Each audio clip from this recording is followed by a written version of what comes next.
Gravity, relativity, not the same as the things. That what I'm talking about is the relative things that you can't get onto this. E equals MC², the E is silence. I'm a MC. I had I won't play this tape actually because there was a question about was there a secret meeting to kind of change hip hop, right? And it was poor righteous teachers talking about it, and then it was from the Goody Mob. I seen those. But let me see if I can play this clip real quick because this one is about somebody was actually brought you up. Right. I think his name Rob Roy. But you know that this is the thing, bro. When Brand New, when that album, they didn't know what we were talking about. Mm-hmm. They got wind, I guess, like, yo, hold on, these niggas are gonna kill white people and shit. White man's the devil and all this other shit. So the next album, they was telling me, yo, you gotta write out all your lyrics. I ain't doing that shit. Oh, before they... Yeah, when you hand your album in, you gotta write down all your rhymes and shit. You know? And I'm like, I ain't doing that shit. So they hired people to listen to your songs and write down everything you say. So they can make sure you ain't, you know what I'm saying? Right. And my song Wake Up, that shit got banned on MTV because I portrayed the devil as a black man in whiteface with blue eyes, blonde hair, and horns and shit. And MTV was like, we're not playing that shit. And Freddy is the one who shot that video, and he worked for MTV. So we like, yo, what's up with the video? Nigga, I thought we was good. He worked there, nigga. He's like, yo. They said they're not gonna play it. Fuck you, man, they ain't gonna play it. Like, so he was like, yo, he told us what it was. So he came back to us and was like, yo, they said they'll play it on one condition. If you take that image out of the devil, we'll play the video. I was like, man, fuck that, we ain't taking that shit out. But, electors weren't spending the money. Like, oh, yes, we are. We're taking that shit out. And we're going to let MTV play. Remixed it. They took it out. And there was only one nigga that was playing. I got the original video still with the devil in it. Yeah. But that showed me, like, yo, you got niggas out here acting foul. You got black chicks with nothing on. Like, niggas killing each other. Niggas guns and up. But when we did some shit to betray the devil. Right. They wouldn't play that shit. Right. That's when I learned, like, the dice is loaded. You know what I mean? Yeah. And then you had a whole lot of stuff. I'm even afraid to talk about certain things sometimes because I know how quickly you could get canceled. And Yeah, but just dealing with the wrong one if you worry about that shit. I feel you. All right, well, all right. Let's get it home. Let me find this joint because I know that it was something. This one is about Leonard Cohen and Leo. Yeah, Leo. I seen that shit where dude was talking about Puba. Yeah, play that shit because I'm gonna clear that up right now too.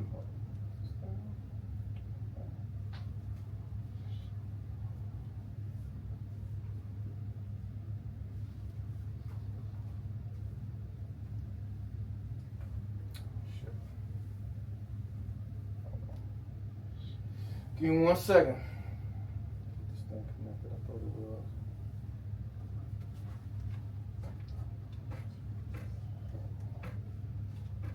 All right, while you getting that together, you good? Go ahead. I got a new project called the Retirement Package. Go cop that, volume 1, 2, and 3. The Origin is what it's called. Volume 1 is out right now. We're gonna get into that too. Rush management. You could look if you got those copies, or you could look it up. They was managed by Rush, and the person who was in charge, the main guy, because Russell had his hands full with Def Jam, so he left Leonard Cohen to navigate and handle a majority of the artists. Like if cats wasn't on Def Jam, a lot of cats, in order to get certain shows and other different bookings elsewhere, Rush was the company to go to. So, when they saw Puba was literally kicking doors in, Mary J. Blige, so many others, brand new heavies, and they were like, this dude is phenomenal. So Leonard Cohen, they had to talk with Puba, and they told him, yo, no more of this God rap. No more of this, you know, the white man's the devil, the black man is God, no more of that. And they had to check on the table, because Puba, Rush, manager. That's the end of that clip. Okay. He didn't put the final analysis on it. But that is 100% correct what he said. But I'm gonna tell you what Leo should tell me, because like he said, I had everything in motion. I had the gear shit. Tommy was giving me a deal, clothing deal, wanted to give me a record label. And Tommy wanted to give you a record label? Yeah, I still work with Tommy to this day. Like, you know, I had that in my question about that. So what it was like, Leo says to me, not quite like that, but he's like, yo, man, you want to make money, you want to be rich, right? You want to stop calling white people's devil. He did say that. He's like, yo, I don't know what's on, you know, the Leo voice. Come on, man, you want to make money, what are you doing? And I told him, like, straight up and down, nigga, you bugging. First of all, I can't do that, because me consciously not talking consciousness and knowing that I'm doing it for money, that's selling my soul. The fuck I'm gonna do that? That shit ain't gonna happen. You know what I mean? You know. And it got to a point where, you know, we do shit. I remember I had a big show at the Ritz, and he was like, you know, please don't call no white people devils tonight. He used to be on me like that, but here's the thing about Leo. The reason why I mess with Leo to that degree, because he's a straight shooter. I'd rather have somebody tell me like, yo, this is what it is, like, instead of telling me this is what it ain't. Like, you leave the choice up to you. Now, I could have said, oh, all right, well, let me chill.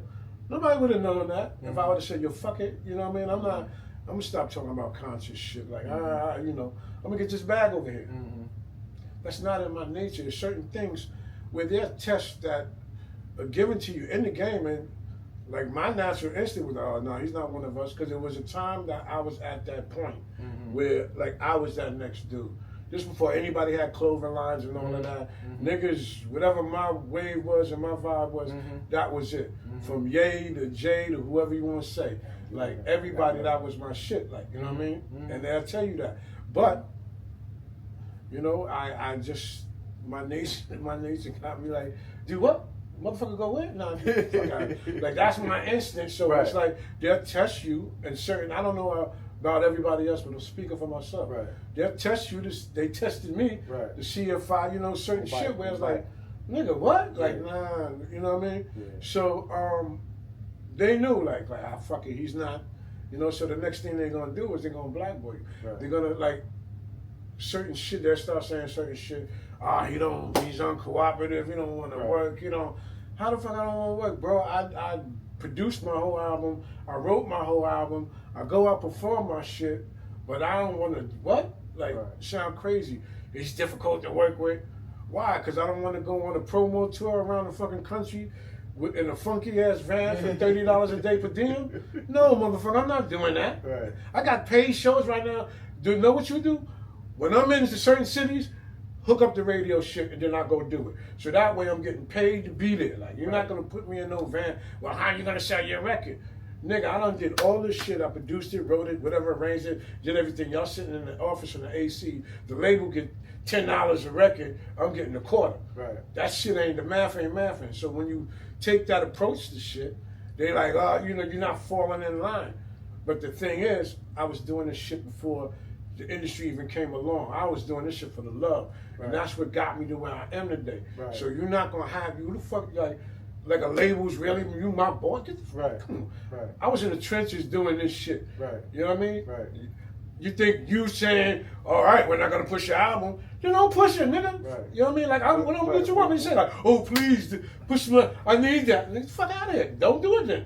You know what I mean? And that was my attitude, because like I said, this is a black culture, something we created for somebody to come along and try to turn you into a slave, like they some slave master. In order, if you don't work, you ain't gonna get, fuck out my face with that. And that was my energy. So that created the, he don't want to do this, he don't want to do that.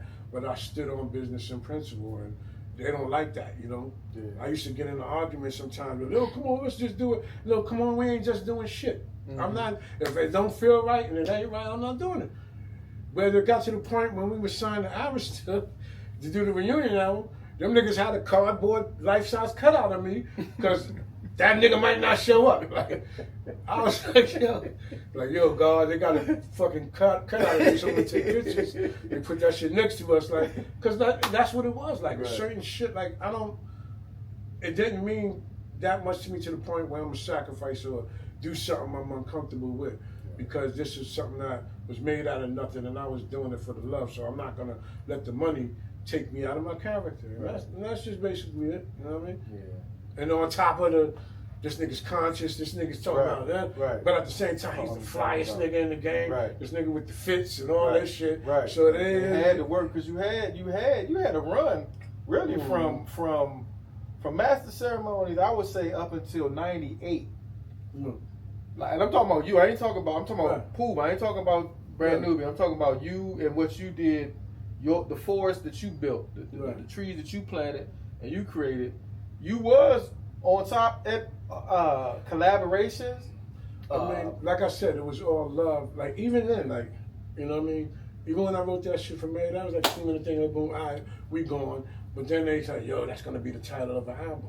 Hold up, now the game is changing. Mm-hmm. That's the last song that she recorded, but you using my lingo and my shit. What's the 411? That's my shit. Right. So you gonna have to pay extra for that. Like, right. And I wrote the whole shit, wrote her shit and all shit. You wrote her lyrics on that? Yeah. I thought, okay. Yeah, I know how women feel. Like, you know, that shit might have been said to me one time or another. Like, yeah, nigga, it makes a difference than the next nigga. Right, like, you know, I just took what a woman would say to a nigga who, you know what I mean? Did Paz K write, what's the other one? Lights? Well, not Light, but he wrote something for Light? I know he did the, what's your name? But I was thinking about the song he did with, the girl, I Got a Man. That's, yeah, he wrote both, right? That's, both voices is him. Oh, for real? That's how Slick Rick used to do his shit. They used to speed the reel up, slow the reel down, real slow. So it'd be like, I got a man, what's the man, on a slow speed. So when you speed it up, I got a man, what's the man? It goes to a higher pitch. But yeah, that's him doing both jumps. Okay, damn. Yeah. That's what's up, okay. And that's just like Slick Rick, like I said, he kind of started after me, like, you know, like, if you see me walking down, he would slow down the track and say it slow, if you see me. So when you put it back on the regular speed, like, if you see me, and it sounds like a woman and shit. That's just creative shit. Yeah, man. That was, you know, the other thing about this whole thing, like, even I look at the rap game and like the drug game, right, and how young people were with the knowledge that they had, like just the creative. I think I don't know if it was something about the people that was born. I don't know, like when we were born from that era, from like the 60s. I look at it like this: we had the 1900s. We built super niggas, right? Where going back to Jack Johnson up to Muhammad Ali, we had got out of slavery. Well, you know that's where that Rico law came from, right? Yeah. With Jack Johnson. Yeah. Taking white girls across state line. But even then, super nigga, right? Like the original. Right. Even what's the dude? Paul Bunyan, I guess. Not Paul Bunyan, but John Henry. John Henry, yeah. So John Henry, Jack Johnson, Marcus Garvey, Malcolm X, Elijah Muhammad, Muhammad Ali, Michael Jordan, like all these people. And then when we get to where we were born in the 60s and 70s, we the seeds of those. So now when we 18, 19, 16, 15, we didn't been implanted with so much information already that this generation created everything that's in the world right now. Yeah, but see, this is the thing though. What we don't realize and understand, our DNA transcends, like whatever our ancestors were doing, it can bleed over into your DNA. And when you're born, you have that in your computer, in your mind, where in your subconscious, where that you can be experiencing something or from your great grandfather, something that he had might show up in your DNA. And you know what I'm saying? So we always advance to that level. That's why they use technology to take that away from you. These niggas is not using their mind right now. Their computer is shut off because they're using the one that the devil gave to them. So, you know what I mean? They don't have time to process and learn and see how deep their mind goes. Like I said, our generation, we ain't have phones and all that shit. So we had to use nature and study whatever was in front of us. Like on your new album, the origin, the song Odyssey. You because I was at a wedding the other day, and I can't let me find the song real quick. But you used in your lyrics the Mean Machine from Last Poets.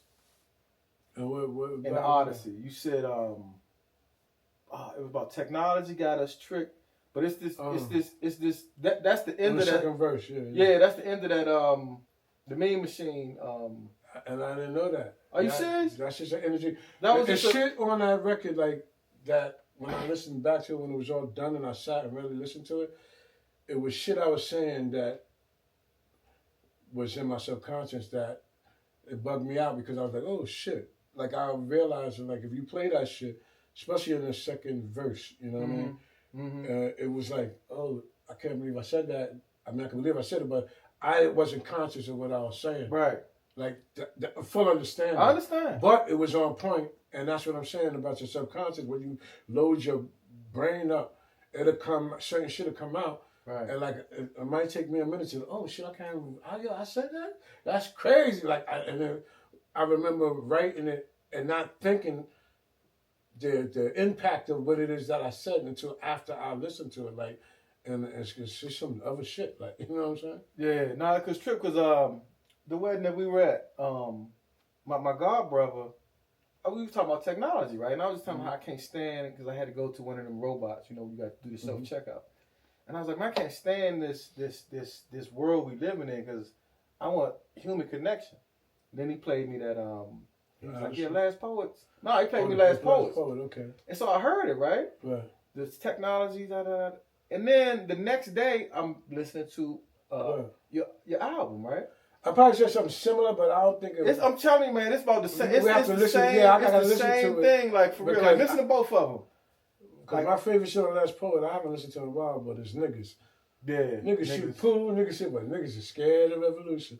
That's my shit. But I'm gonna listen to the Last Poet because it's that's the time we're in right now. Yeah, you know yeah. That's what was so dope about it because on that song in particular, like the song was futuristic already, like it was a space odyssey. I guess that's what he was going with. But and then you talked about how I said this all before, and I'm saying it again, and that's how that poem worked too. It's like if you understood, if you woke, you understand where you at, and this technology is encompassing you to the point where you're not thinking no more. Nope. But that's what that whole dream was about. That was just that's what it took away from the kids, man. To think and observe. That's why all that shit is coming out. That's why niggas beefing about the flat earth and all that. I ain't getting into all that shit. Yeah, man. I want to talk about your man. Yo, he on point. He on point with the flat earth? Hell yeah. All right, I'm gonna leave that alone. But he not on point. No, you can't leave it alone if you're saying he ain't on point. I can't. You know what, man? Hold on. Let me. I'm gonna give you like an example, man. Because people are like, well, I wonder what your God think. Like, if you believe on that shit Jamal's on. Let me explain something to you. I do my own study and my own research for myself. We 5%ers, we got lessons and like everything. First of all, you have to do your own research and do your own study and just don't take shit on face value. Now, with that shit being said, do you think they went to the moon? I would say I don't think that they did. From what I've seen, from evidence I've seen, I would say I don't think that they did. I mean, you can see that shit is fake and that was done in the Hollywood studio. I've seen footage. You see them blast off and leave the moon, but they left the cameraman there to film them leave. Yeah. How you get back? Yeah, all that. You seen the little space shit look like a tuna can. Yeah, the shadow. I think it's no shadow in the picture or something like that. It's a bunch of stuff. My personal study, I'm thinking if they lied about that, what else they lie about? I think they lied about that because they was trying to beat Russia. I don't care what the reason is. It's a lie. You know what I'm saying? No, it is. It's a lie. It's an embellishment. Okay, but if you go back in history and you look at the ancient ancestors, they were saying that the earth was flat. I don't know if So they we were. change. No, yes, you got to So look at. why is the moon round? Huh? Why is the moon round? Why is it round? Yeah. First of all, to me, my study, my observing, that's not a rock floating in the sky. I don't believe that. That's not a solid rock. If you look at it, it looks plasma. Same thing with stars and clouds and nothing in that. Just think about it. If that moon was a rock floating in the sky, why can't nothing else float in the sky when they say gravity? And I don't want to hear like, well, the scientist said the coordinates of the magnitude in which that shit is all trick knowledge. But if you look, just like they say, where I did my own study, that the sun is 93 million miles away. Mm-hmm. Now, here's my thing. I don't know how far a million miles is, but that shit I be seeing, I went to Colorado when it looked like the sun was underneath the mountain. Because we're up at a high altitude. Now, 1 million miles? How far is that? 2 million? How far is that? 93 million miles? Bro, think about it. You just think it's too far to calculate? It's too close to say it's 93 million miles away. That shit, you're not going to see something 93 million miles away. Well, what if they calculated it from saying, okay. There's no bro, just go outside and look. Why you, see, this is what I'm saying. You keep saying, what if they say? Do the knowledge yourself, like. Do the knowledge yourself and see how far that sun is away. I'm going to have to do the knowledge on that because I'm not ready to confirm nor deny. I'm just telling you my personal opinion on what I think and what I observe. Mm-hmm. Like every day when I come out of my house, I know where the sun is at 9 o'clock. I can tell time without even using my watch. But it changes all throughout the year, though. Son? The sun, the position of the sun changes throughout the year. Different days. Like, there's 2 days the sun out of the year. Just follows the same pattern every day, like clockwork. The only way it changes is when it spirals in, when you get the change in the season. But it goes in a rotation. Same with the moon. No, they got like, if you go down in D.C., they got this thing called Meridian Park, right? No, but see, there you go. Like, listen, bro, I'm telling you, I observe from when I walk out my house, at 9 o'clock, the sun is here. Mm-hmm. At 12 o'clock, it's right in front of my driveway. At 6 o'clock, it's on the side of my house. Every day, it doesn't change, like clockwork. It goes in a cycle. The only difference where it changes is during the season. Because now, the summertime, the sun is damn near over my house. But in the wintertime, it's in the same place, but it's further away. Mm-hmm. So that means it's spiraling in and out. That's why we have seasons on this northern part of the hemisphere, because when it spirals out, it goes out of the distance, and that's why we have winter. But if you notice, you go to Miami, it doesn't leave that distance from Miami where it gets cold. You know what I'm saying? So it always gets hot. And further west that you go, in Africa, it stays warm because when it spirals out, the furthest it goes, like when it comes in, it's not further enough away from those continents where it's going to get cold. Mm-hmm. It goes further away from us. That's why we have the seasons. All right. And I tell you, when I look outside and I see where the sun is every day, it's the same pattern. Only difference is now it's closer. When it starts getting fall, it's going to be back, but it's still going to be spiraling in the same direction. But by December, February, it's going to be in the same place, but further away from our house, way back. Mm-hmm. Just like they say the sun ain't hot. I don't look. Hey, listen, man. I can't. Like I said, but it's common sense, though, bro. That's what I'm saying. I wouldn't say it's common sense that it's flat because I see too many round objects in the heavens. The sun and the moon are both round. Yeah, and it's a magnetic. And in the North Pole, this is how I try to view the Earth. You got a record player, right? You got a record. Mm-hmm. You put a record on the turntable. You see that little silver piece to hold where that's the North Pole. That's where that rock, that magnetic field is that makes everything rotate around. Mm-hmm. Like say you got an album, you got songs on the album. Each song is a dimension. Mm-hmm. So space is not upward, it's outward. Mm-hmm. It ain't nothing. We're in a firmament dome. It's a dome over us, protecting us from everything. Outside of that shit is water. It ain't no outer space and Mars and all that bullshit. There is outside of the dimensions, but inside this firmament, you got the sun and the moon. Mm-hmm. That's all and the stars. Mm-hmm. And if you notice, a perfect example, if you take a rainbow, you ever see a rainbow, how it goes around like that? Mm-hmm. It's reflecting off the firmament dome. Mm-hmm. That's why it's shaped like that. Mm-hmm. And the further away you go from the further away you go from the center of the dome, like where the firmament comes down, the rainbows are smaller. Mm-hmm. But as you go further into the center, the rainbows become bigger. You know what I mean? Mm-hmm. Because the firmament goes out like that. And that's just common sense. It's common sense, bro. I actually wasn't even trying to go down the flat Earth route. Me neither, but I was trying to go down. Why with... is he going on Vlad on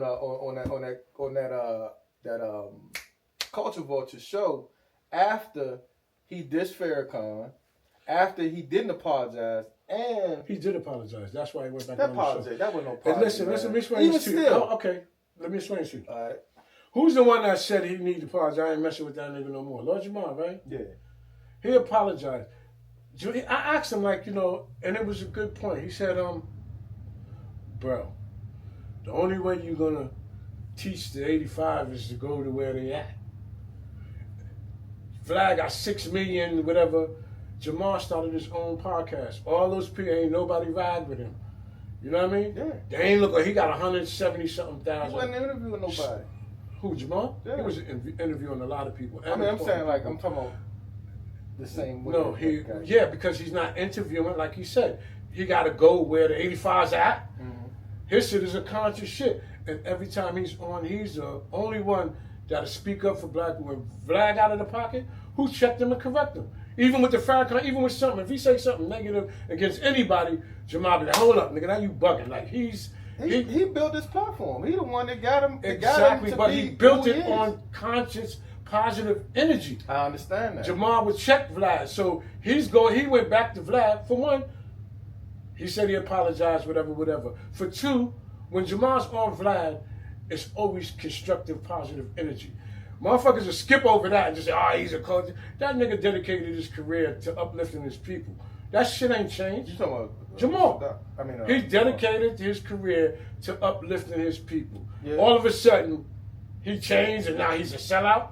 I don't know. Go get that bag and keep doing what you're doing because he's doing positive work.